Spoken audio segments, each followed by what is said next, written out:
Magandang araw at magandang umaga sa inyong lahat mga kaibigan. December 16, 2020, Salman City, Kingdom of Bahrain. So, dito kami sa may puno po rito mga kaibigan. Ito po ay Granada. sa Pilipino, Granada. Sa English ay pomegranate. Yung tawag nila dito, Roman. Roman. Dito sa Bahrain, ang tawag nito Roman. So itong prutas na ito ay lagi akong buwibili sa supermarket. Malalaki po ito. Ngayon ang nasa loob po niyan, pag lumaki niyan, ang nasa loob niyan ay para bang mais, maraming buto-buto.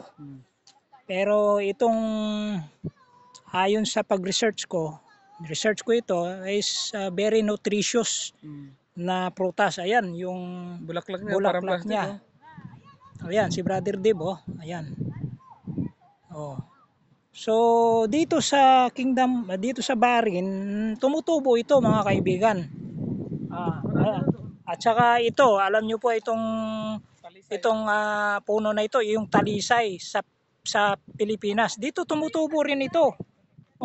Pero alam mo, ang bunga ng talisay rito, napakamahal mga kaibigan, kinakain.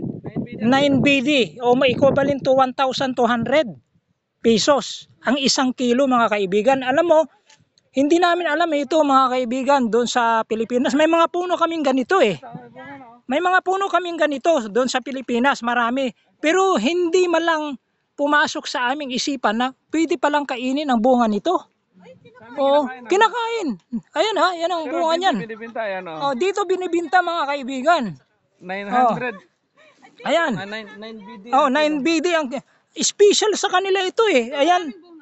Ayan yan, talisay. Ngayon ito naman, pomegranate pa rin. Maraming bunga mga kaibigan. Dito sa Bahrain kasi sa supermarket, marami po itong binibinta nito. Pero hindi nanggagaling dito sa bansa dito, galing sa Pakistan at sa ibang Itutok mo kasi sa bunga. Ayan, nakatutok na nga eh. Ayan Hindi mo tinitingnan. Ayan. Ito yung puno niya. Hindi naman pala masyadong malaki. Pero marami siyang bunga. At ito naman kamatsili. Sa Tagalog, biatilis, no? Ayan. Marami rin ditong tanim diyan. Alam mo itong biatilis dito, kamatsili, ang 1 kilo rin dito mahal. Pero dun sa atin mga kaibigan, ito ay ano lang ito. Parang unrecognized. Hindi man lang nabinta. Hindi mabinta kasi 6 BD ang kilo, sabi ni Brother Dib. Ngayon, ayan, marami pong mga pananim diyan. Ito yung may mga tanim diyan, jasmine, parang sampagita sa kanila. Sa atin pala. Itong halaman na ito, ay aywan ko kung anong klaseng halaman ito. Anong tawag ito, Brother Dib? Maganda, parang Christmas tree siya. Parang pine tree, pero dito siguro ito ay pang-disyerto na mga halaman. Maganda po dito kasi marami silang mga tinanim dito na mga halaman sa mga street, saka mga kabaan dito. Ayan aywan ko kung ano to, parang kalatsutsi, no? Hindi rin. Parang kahawig. May mga bunga. Parang lili siya.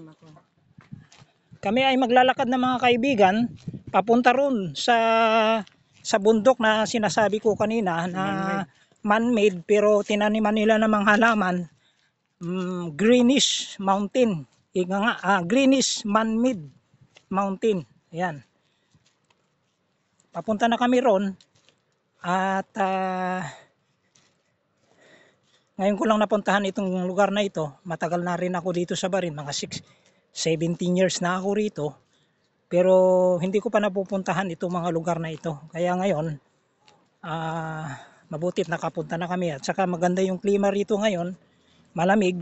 Kaya maganda yung maglakad-lakad at relax ba. Kasi ngayong araw na ito ay National Day of Barinrin. Kaya yan, naka-jacket ako at mayroon akong bunit kasi malamig eh.